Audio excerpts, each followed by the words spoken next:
Halo anak-anak hebat, selamat pagi, berkah dalam. Semoga kalian semua senantiasa dalam keadaan yang sehat ya, dan tetap semangat untuk mengikuti pembelajaran daring dari rumah. Anak-anak, setelah kemarin kalian melaksanakan penilaian harian tema 5 subtema 1, hari ini kita akan melanjutkan materi, yaitu tema 5 subtema 2, tentang pengalamanku di sekolah. Kita akan memasuki pembelajaran yang pertama. Untuk materi ini nanti bisa juga kalian lihat di buku paket halaman 68 sampai dengan 74. Nah, sebelum kita memulai pembelajaran kita pada hari ini, marilah kita buka dengan doa terlebih dahulu. Silakan anak-anak ambil sikap doa yang baik. Tangan terkatup, mata ditutup. Kita akan berdoa kepada Tuhan. Dalam nama Bapa dan Putra dan Roh Kudus, amin. Tuhan Yesus, terima kasih karena pada pagi hari ini kami boleh mengikuti pembelajaran daring kembali. Ya Tuhan, berkatilah kami supaya kami dapat mengikuti pembelajaran daring ini dengan baik. Amin. Dalam nama Bapa dan Putra dan Roh Kudus, amin. Terima kasih anak-anak hebat. Untuk selanjutnya, dalam pembelajaran ini, Belina akan menyampaikan 5 hal. Yang pertama yaitu tentang tujuan pembelajaran, yang kedua materi pembelajaran, yang ketiga adalah kesimpulan pembelajaran, yang keempat adalah refleksi aksi, dan yang kelima adalah penilaian. Nah, untuk tujuan pembelajaran kita pada hari ini ada 4. Yang pertama, siswa dapat mengidentifikasi bahan alami dan ciri-ciri dalam karya 3 dimensi. Kemudian yang kedua, siswa dapat membuat karya imajinatif 3 dimensi. Kemudian yang ketiga, siswa dapat menjelaskan dan mempraktekkan kalimat permintaan tolong.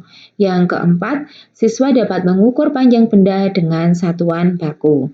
Nah, sekarang kita akan memulai materi pembelajaran kita pada hari ini. Nah, silakan anak-anak perhatikan pada tayangan berikut ini. Di sini, Belina memiliki sebuah gambar.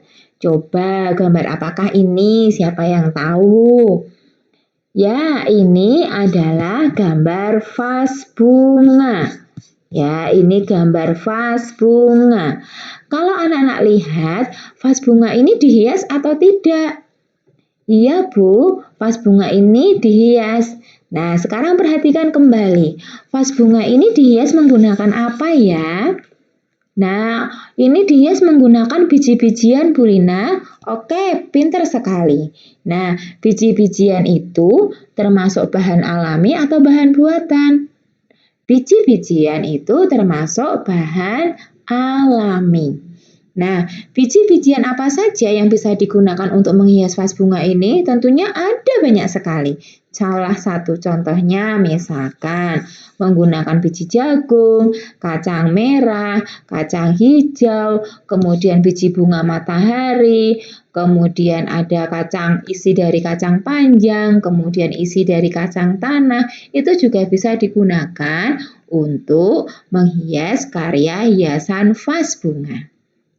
Nah, untuk selanjutnya, kira-kira alat dan bahan apa saja yang digunakan untuk menghias vas bunga tersebut? Nah, tentunya yang paling utama adalah harus ada yang namanya vas bunga. Nah, kemudian setelah vas bunga, kalian harus menyiapkan pensil. Pensil ini digunakan untuk nanti membuat pola di dalam vas bunga tersebut. Nah, kira-kira kalian akan menghias bentuk apa ya? Bisa kalian gambar terlebih dahulu dalam vas bunga tersebut. Nah, setelah pensil, kalian juga membutuhkan penghapus. Jika kalian melakukan kesalahan dari pola tersebut, nanti bisa dihapus. Kemudian kalian tentunya membutuhkan biji-bijian. Nah, setelah biji-bijian, apa yang harus dilakukan selanjutnya atau bahan apa saja yang dibutuhkan? Yaitu tentunya menggunakan lem. Lem yang digunakan ini bisa menggunakan lem kayu atau bisa menggunakan Alteco.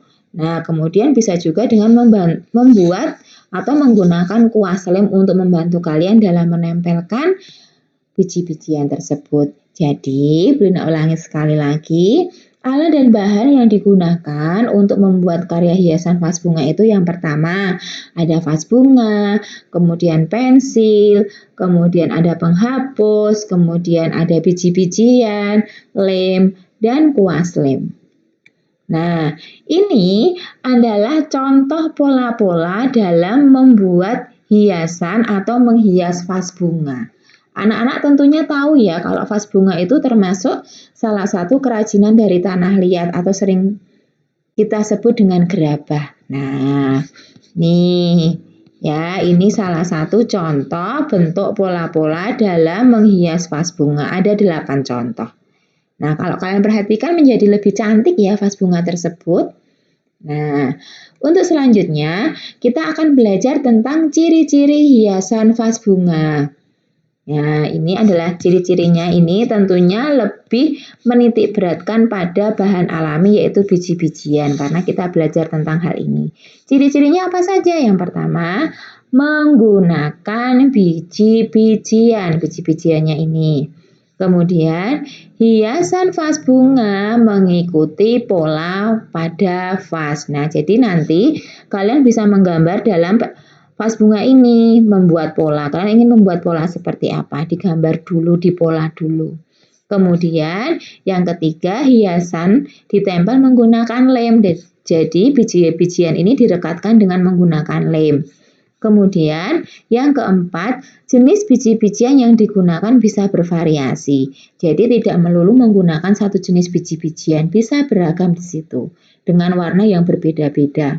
Kemudian, daya tarik vas bunga muncul dari perpaduan warna yang berdekatan. Nah, untuk selanjutnya, silakan anak-anak perhatikan percakapan berikut ini. Dayu, adakah lem untuk melekatkan biji-bijiannya?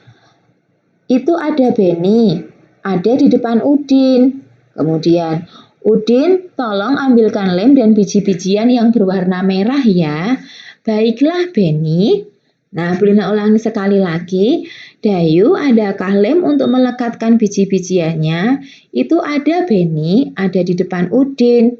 Udin, tolong ambilkan lem dan biji-bijian yang berwarna merah ya. Baiklah Beni. Nah, dari percakapan tersebut, Bulina sudah menitik beratkan pada satu kalimat. Silakan anak-anak perhatikan berikut ini.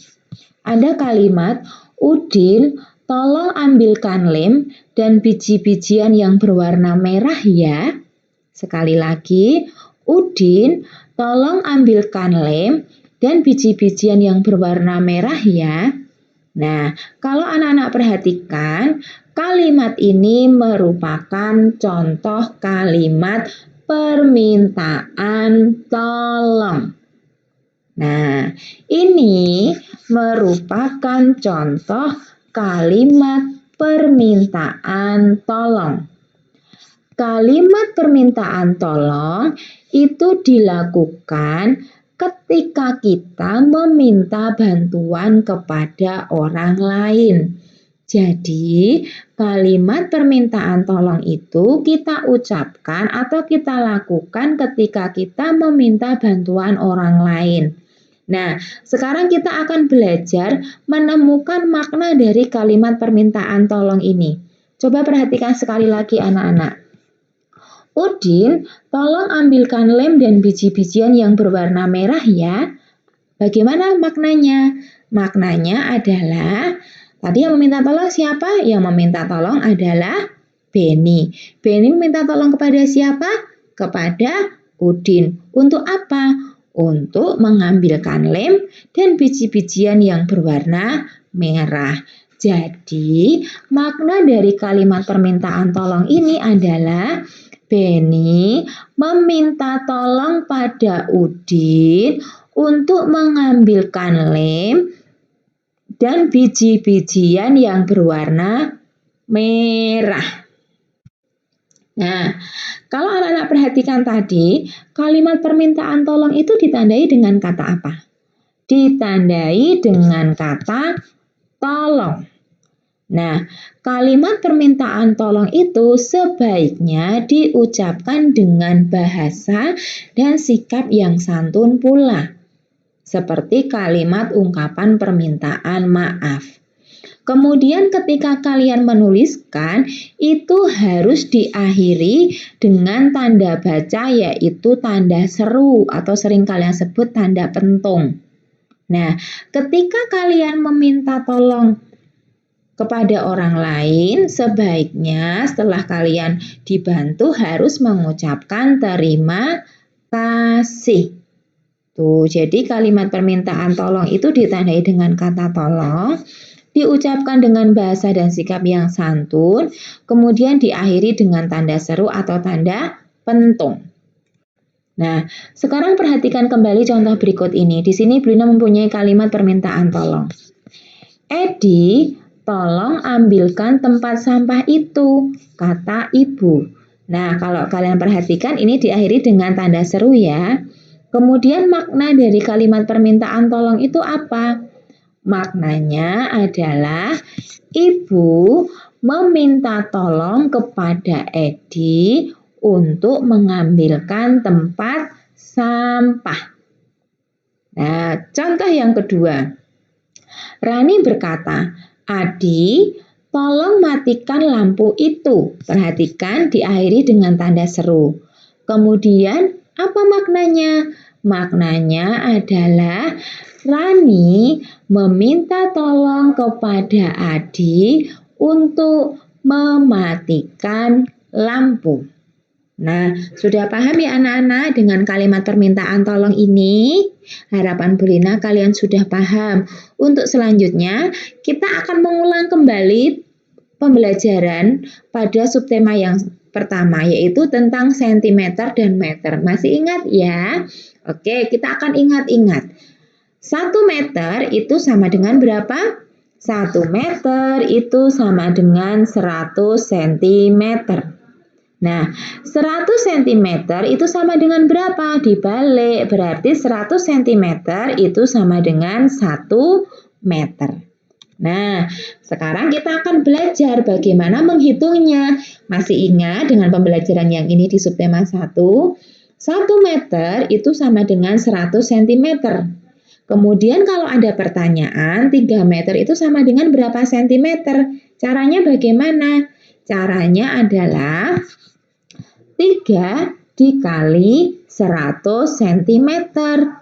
Nah, kemudian bagaimana cara menghitung perkalian ini? Cara menghitungnya bisa menggunakan penjumlahan berulang. 3 kali 100 berarti artinya 100-nya ada 3 caranya. 100 ditambah 100 ditambah 100 hasilnya adalah 300 cm. Jadi 3 meter itu sama dengan 300 cm. Kemudian sekarang kita akan mengingat lagi tentang kebalikannya. 100 cm itu sama dengan berapa meter?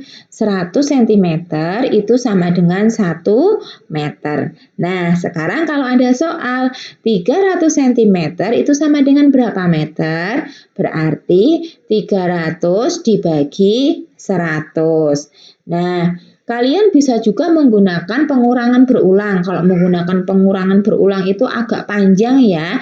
Nah, di sini Brina mempunyai cara praktis bagaimana membagi dengan bilangan 0 dan 0. Nah, caranya kalau 300 dibagi 100, karena ini ada nolnya, ini juga ada nolnya, kita akan coret bersama-sama. Ingat, kalau sebelah kanan dicoret 1, sebelah kiri juga dicoret 1. Kalau dicoret lagi, yang sebelahnya juga dicoret lagi. Nah, berarti kalau 300 dibagi 100, ini 0. Kita coret 1, di sini coret 1. Oh, masih ada 0 lagi, kita coret. Ini coret 1, ini coret 1. Jadi, tinggal 3 dibagi 1. Ingat, bilangan jika dibagi dengan angka 1, hasilnya adalah bilangan itu sendiri. Jadi, kalau 3 dibagi 1 adalah 3. Jadi, 300 cm sama dengan 3 meter. Nah, sekarang kita akan belajar mengukur panjang benda menggunakan penggaris. Ini hanya mengulang saja. Brina punya ballpoint di sini. Nah, kalau Anda tampak gambar seperti ini, berapa panjang ballpoint ini? Nih, dimulai dari angka 0 dari pangkal benda ya. Berakhir di angka 14. Jadi, panjang ballpoint ini adalah 14 cm. Kemudian Brina punya ikan. Nah, ikan ini diukur dengan penggaris. Berapakah panjangnya? Panjangnya menuju angka berapa ini? Angka 20. Jadi panjang ikan adalah 20 cm. Nah, kemudian untuk kesimpulan dari pembelajaran ini, yang pertama tadi kita belajar tentang karya hiasan vas bunga ya. Karya hiasan vas bunga itu termasuk karya seni 3 dimensi. Ya, karena memiliki panjang, lebar, volume, bisa dilihat dari berbagai arah. Itu adalah ciri-ciri karya seni 3 dimensi. Kemudian, alat dan bahan yang digunakan untuk membuat karya hiasan vas bunga itu ada biji-bijian, vas bunga, lem, pensil, kuas lem. Kemudian kita tadi juga belajar tentang kalimat permintaan tolong. Kalimat permintaan tolong itu diucapkan ketika kita meminta bantuan kepada orang lain. Ditandai dengan kata tolong, diucapkan dengan bahasa dan sikap yang santun, kemudian diakhiri dengan tanda seru atau tanda pentung. Setelah kalian meminta tolong kepada orang lain dan orang tersebut membantu kalian, kalian harus mengucapkan terima kasih. Kemudian tadi kita juga belajar tentang satuan cm diubah ke meter, meter diubah ke cm. Ingat dengan rumus ini, 1 meter itu sama dengan 100 cm. Kemudian 100 cm itu sama dengan 1 meter. Oke, itulah pembelajaran kita pada hari ini. Untuk selanjutnya, silakan anak-anak tutup mata kalian. Renungkan pembelajaran yang sudah kita pelajari dari pagi tadi sampai detik ini. Silakan kalian tutup mata, kalian ingat-ingat kembali apa ya yang sudah disampaikan sama Bu Lina tadi, apa ya yang sudah aku pelajari hari ini. Silakan kalian tutup mata, ingat-ingat kembali, kemudian jawablah pertanyaan refleksi berikut ini. Bisa kalian jawab di dalam hati kalian masing-masing. Apakah anak-anak sudah berdoa sebelum melaksanakan kegiatan tadi? Apa yang sudah anak-anak pelajari dalam pembelajaran kali ini? Apa anak-anak sudah bisa memahami materi hari ini? Bagaimana perasaan anak-anak ketika mengikuti pembelajaran daring hari ini? Sikap apa yang kamu dapatkan dalam pembelajaran daring hari ini? Nah, dari jawaban-jawaban pertanyaan refleksi kalian, Bu Lina minta pada kalian silakan lakukan aksi nyata dari refleksi tadi. Ketika kalian meminta tolong pada orang lain, ucapkanlah dengan bahasa dan sikap yang santun. Jangan lupa ucapkan terima kasih setelah kalian dibantu oleh orang lain. Itu adalah aksi nyata kita pada pembelajaran kita pada hari ini. Nah, untuk selanjutnya, penilaiannya Bu Lina akan memberikan 3 tugas. Yang pertama, silakan anak-anak nanti lakukan kegiatan menghias vas bunga dengan biji-bijian. Vas bunga ini nanti bisa diganti dengan menggunakan botol plastik. Untuk tugas nomor 1 ini, Bu Lina beri tenggang waktu selama 1 minggu. Jadi nanti bisa mulai dikerjakan hari ini, tetapi pengumpulannya untuk penilaiannya adalah 1 minggu ke depan. Kemudian untuk tugas yang kedua, setelah kalian tadi belajar tentang kalimat permintaan tolong, silakan anak-anak tuliskan 2 kalimat permintaan tolong beserta maknanya. Nah, kalau sudah, tugas ini silakan difoto dan dikirim. Kemudian yang ketiga, mengubah satuan panjang ke satuan meter. Soalnya ada 5. Yang pertama, 100 cm sama dengan titik-titik meter. 500 cm sama dengan titik-titik meter. 1200 cm sama dengan titik-titik meter. 1500 cm sama dengan titik-titik meter. 2000 cm sama dengan titik-titik meter. Nah, silakan ditulis soalnya, kemudian difoto dan dikirim di Google Classroom. Demikian anak-anak pembelajaran kita pada hari ini. Harapan Bu Lina, silakan kalian lakukan tugas kalian dengan senang hati, tidak dengan terpaksa. Lakukan dengan sungguh-sungguh. Nanti kalau sudah selesai, silakan ingat aksi nyata kita hari ini. Ketika kalian meminta tolong, ucapkan dengan bahasa sikap yang santun dan jangan lupa ucapkan terima kasih. Nah, demikian pembelajaran kita pada hari ini. Sebelum kalian melakukan atau melaksanakan tugas selanjutnya, mengerjakan tugas, mari kita tutup dengan doa terlebih dahulu. Silakan anak-anak ambil sikap doa yang baik. Kita akan tutup pembelajaran kita pada hari ini dengan berdoa. Dalam nama Bapa dan Putra dan Roh Kudus. Amin. Salam Maria, penuh rahmat Tuhan sertamu, terpujilah engkau di antara wanita, dan terpujilah buah tubuhmu Yesus. Santa Maria, Bunda Allah, doakanlah kami yang berdosa ini, sekarang dan waktu kami mati. Amin. Dalam nama Bapa dan Putra dan Roh Kudus. Amin. Selamat mengerjakan anak-anak hebat, tetap semangat, salam sehat untuk kalian semua. Terima kasih.